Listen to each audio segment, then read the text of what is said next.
Picture this for a second. You wake up one morning ready to take on the saddest day you've ever had, but then you realize it's a weekend, so you hop on your computer or console to game and it's like heaven.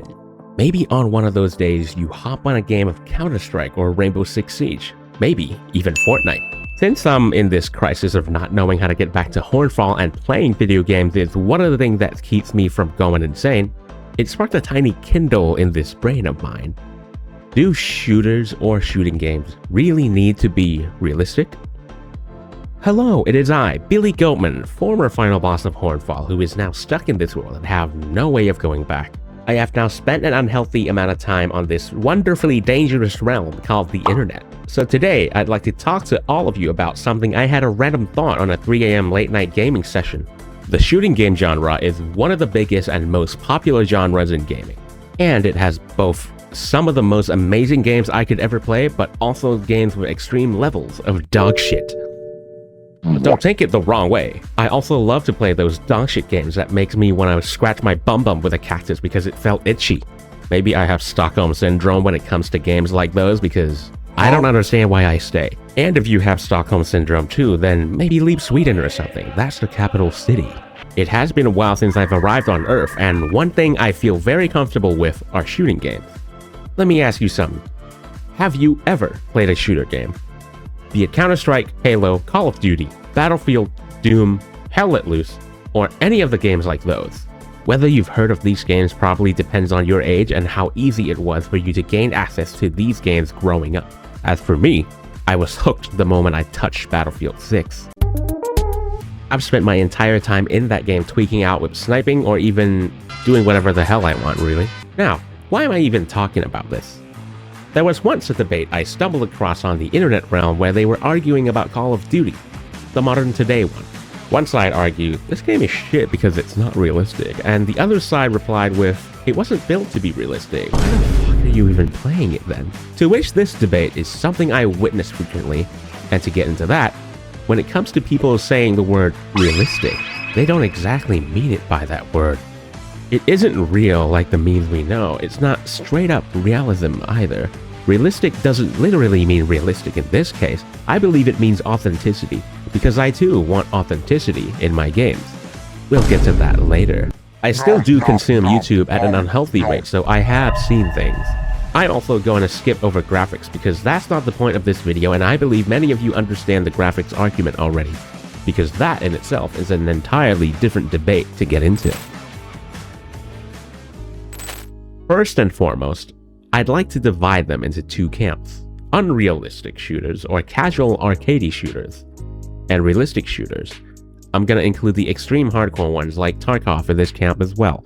But let's get to casual arcade shooters first. These games don't even aim to be realistic 99% of the times. Their gameplay was never designed to be that way. This is where we come back to the authenticity I mentioned, which has to do with how unbelievable the game is, not if the game mechanics mirror reality.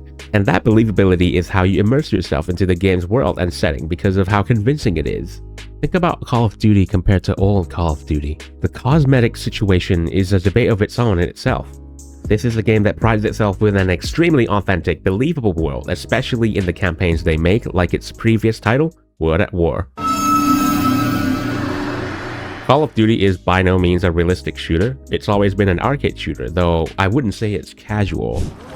No offense, but I see a lot of you guys firing from the hip and spraying bullets all over the range.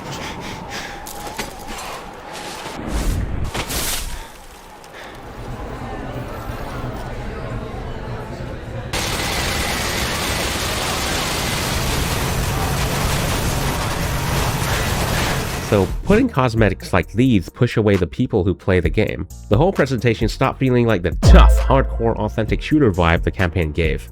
I know they're two different things, but imagine the whiplash you must have felt when hopping from the campaign to the multiplayer only to get mogged by Mr. Rubber Ducky, but the Y is silent because you have no fucking idea why this skin exists. The issue wasn't how real the gameplay was. It was the game's authenticity in itself. The setting no longer feels like the Call of Duty we knew. Between the character skins and the crazy, funny customizability of the guns, the whole presentation stopped feeling like the vibe the game claimed to represent. When a game stops feeling authentic to its own setting, it damages immersion of its players and pushes them back out of the game's world instead of pulling them in. At first, it's really funny seeing 4 Nicki Minaj's in your lobby with Mr.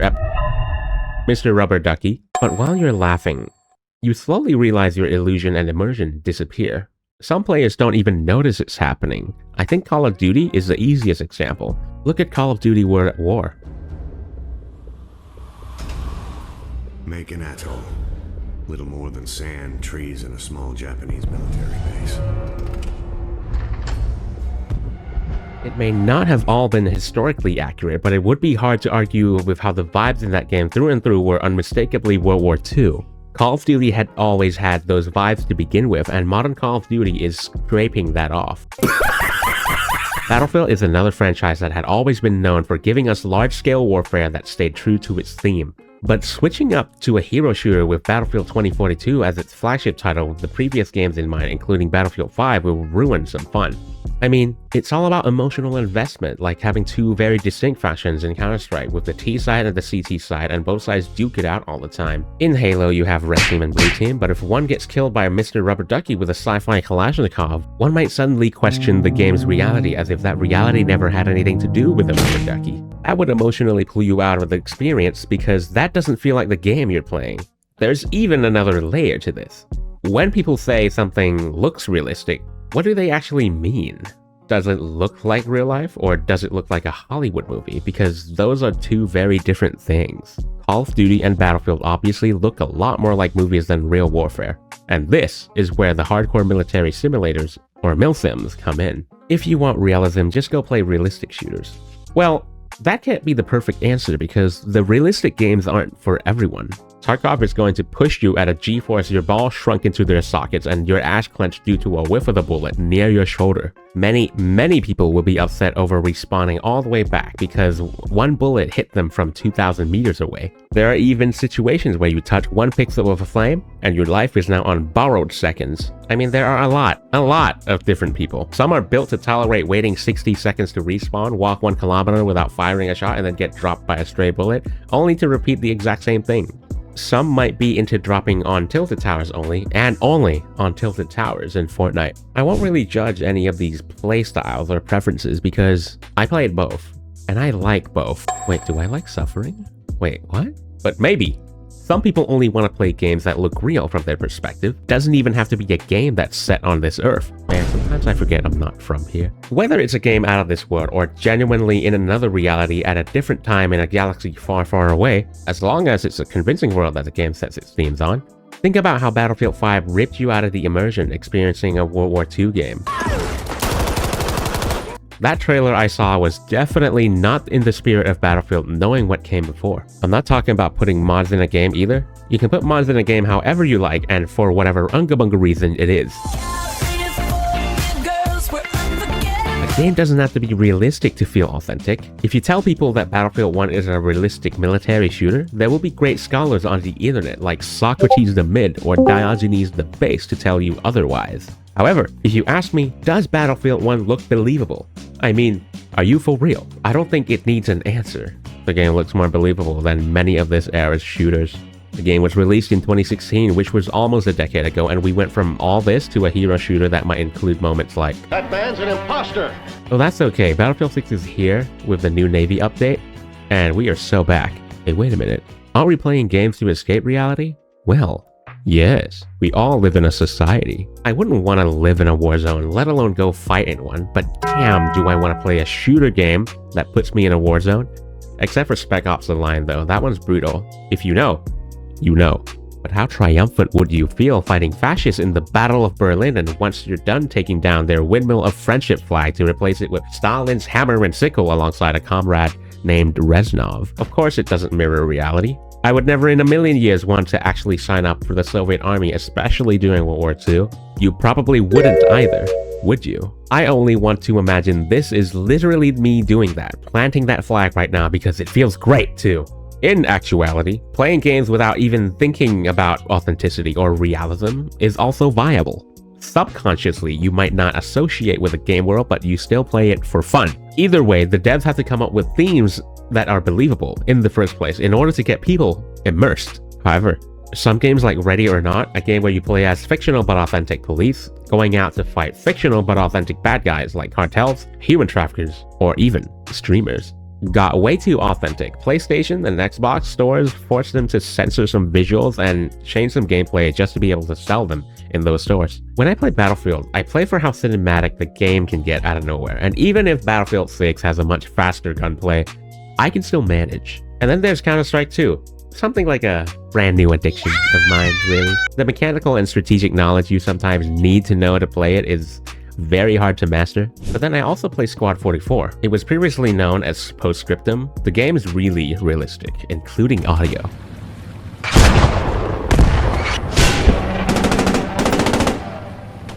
Every shooter combines these elements differently. So, do you like losing your shit to a game where everyone only needs to get shot once to go back and respawn? Or do you like losing your shit to a fast-paced game where you whiff half your mag because you don't know how to spray? Neither preference is wrong either, it's simply up to personal taste. But once a game goes out of its way to avoid the theme it set for itself, it'll feel like eating soft food and you unexpectedly feel a crunch. Like each genre of shooting game themselves have at least something you might like, or you might not like any, I don't know. If you want something quick to digest and fast-paced, arcade shooters are definitely the way. If you want to experience real, suck the atmosphere in, actually use your brain to think, and truly be immersed into the authenticity, realistic shooters are for you. I play dogshit games because I love them, or maybe I just love suffering. Whatever you choose to play is still something only you can decide. Think of what happened to Halo. You might have loved Combat Evolved all the way to 3 and Reach, but now all we have is Halo Infinite, which leaves such a large gap in your head for that Halo itch. And the best you could do is go back to the Master Chief Collection. I too want to experience the peak of Halo, even if I was never there in those times. One of the things us consumers can do is stop supporting developers that make a game like Halo Infinite. The mindset of new game in my beloved franchise equals buy or new sequel equals buy might not work for you.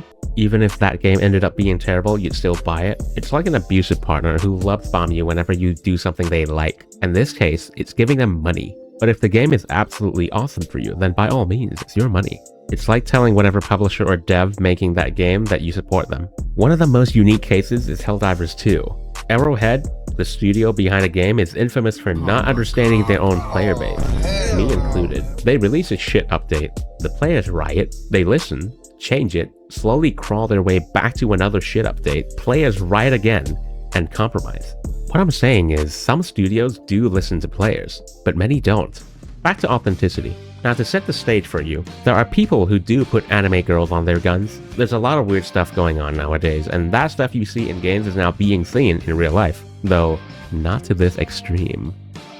In a realistic game, that stuff can feel extremely out of place because it has its own norms, and there isn't much stuff you can change other than changing from mud brown to forest green camo. The main issue, I think, is the frequency of how often you see it in games. It's fine if there are a few outliers, but I wouldn't want the whole lobby to be full of those. So do all games have to be realistic? No, look at Fortnite. Not all games have to be realistic. It's gotta do with how true to their theme they set, like I said. Fortnite can collab with anything because it set itself up that way. They even did Star Wars better than Disney is doing Star Wars.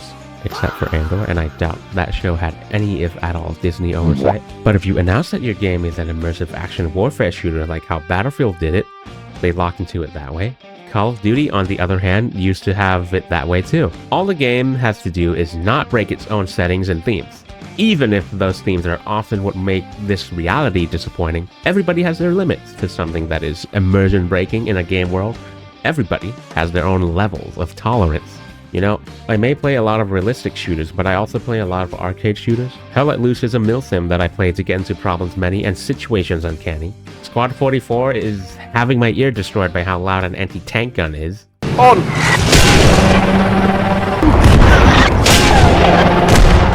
Left 4 Dead for the ultimate zombie shooting experience. Arcade and realistic shooters have one very clear difference though. Realistic games do not give a fuck about balancing. And that's what makes it fun. A person's arms can get tired of holding a 4-kilogram stick for too long, like your mom.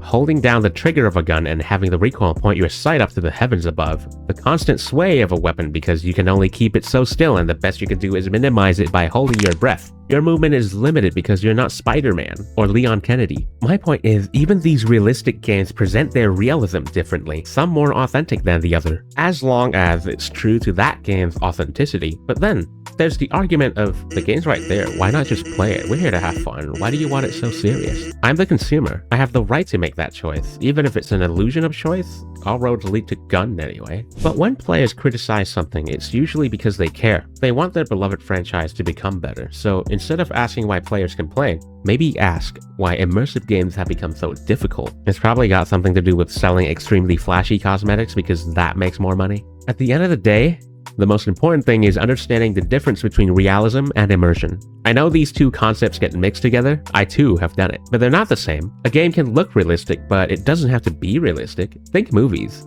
When you watch one, you want it to stay consistent with its storytelling, right? You wouldn't want some goofy dumb moment to ruin such a carefully built emotional scene. The same goes for music, even books. It's the immersion into the story. Games are no different from this. They're just another form of storytelling. The same rules apply. I just want to stay immersed while I'm playing. But as consumers, our biggest power is choosing what we support. Even if we're just individuals, monkey together strong is what Caesar taught us. Ultimately, it's still up to you to decide what you like and don't like.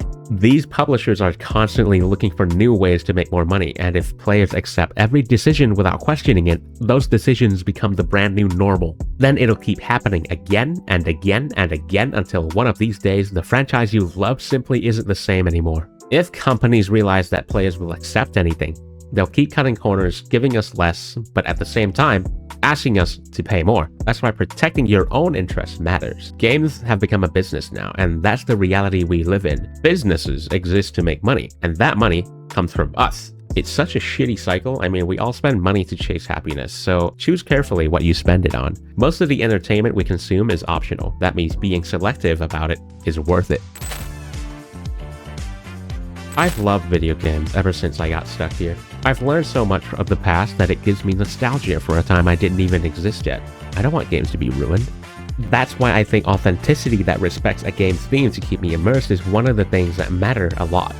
Do not forget that your own feelings about the games you love matter. You want stories and themes that match your interests. You don't want random things that you're not interested in shoved down your throat just to be told to consume. Games deserve the same amount of respect like any other media.